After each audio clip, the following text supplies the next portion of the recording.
മലപ്പുറം വേങ്ങരയിൽ രേഖകളില്ലാതെ കാറിൽ കടത്തിയ 1,25,00,000 രൂപ പോലീസ് പിടികൂടി. കോഴിക്കോട് കൊടുവള്ളി സ്വദേശികളായ 2 പേരെ പോലീസ് അറസ്റ്റ് ചെയ്തു. വെള്ളിയാഴ്ച രാവിലെ കൂരിയാട് ദേശീയപാത അണ്ടർപാസിൽ നിന്നാണ് സംഘത്തെ പിടികൂടിയത്.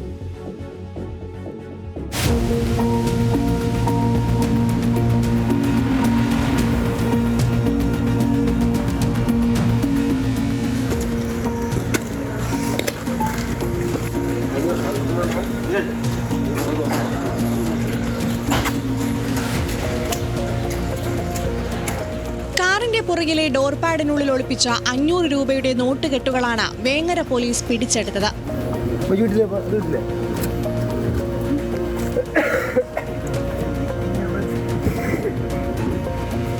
കോഴിക്കോട് കൊടുവള്ളി സ്വദേശികളായ കൈവേലിക്കാവ് അബ്ദുൾ റഹീം, കുന്നുമ്മൽ മാൻഹാജ് എന്നിവരെ പോലീസ് അറസ്റ്റ് ചെയ്തു. കാറിൽ കുഴൽപ്പണം കടത്തുന്നുണ്ടെന്ന രഹസ്യ വിവരത്തിന്റെ അടിസ്ഥാനത്തിൽ ഡിവൈഎസ്പി ബിജു, SHO വി അമീർ അലി എന്നിവരുടെ നേതൃത്വത്തിൽ നടത്തിയ പരിശോധനയിലാണ് സംഘം കുടുങ്ങിയത്. കാറിന്റെ പുറകിലെ ഫൈബർ പാഡുകൾ ഇളക്കി മാറ്റി 1,25,00,000 രൂപയുടെ 500 രൂപ നോട്ടുകെട്ടുകൾ ഒളിപ്പിച്ചിരിക്കുകയായിരുന്നു. ആദ്യം വാഹന പരിശോധനയിൽ ഒന്നും പോലീസിന് കണ്ടെത്താനായില്ല. 2 പേരെയും വിശദമായി ചോദ്യം ചെയ്തപ്പോഴാണ് രഹസ്യ അറകളിൽ പണം സൂക്ഷിച്ച കാര്യം പോലീസിന് മനസ്സിലായത്. തുടർന്ന് വാഹനം വിശദമായി പരിശോധിച്ചപ്പോഴാണ് പണം കണ്ടെത്തിയത്. പിടിയിലായ പ്രതികൾ കുഴൽപ്പണ സംഘത്തിന്റെ കാരിയർമാരാണെന്നാണ് പോലീസിന്റെ സംശയം.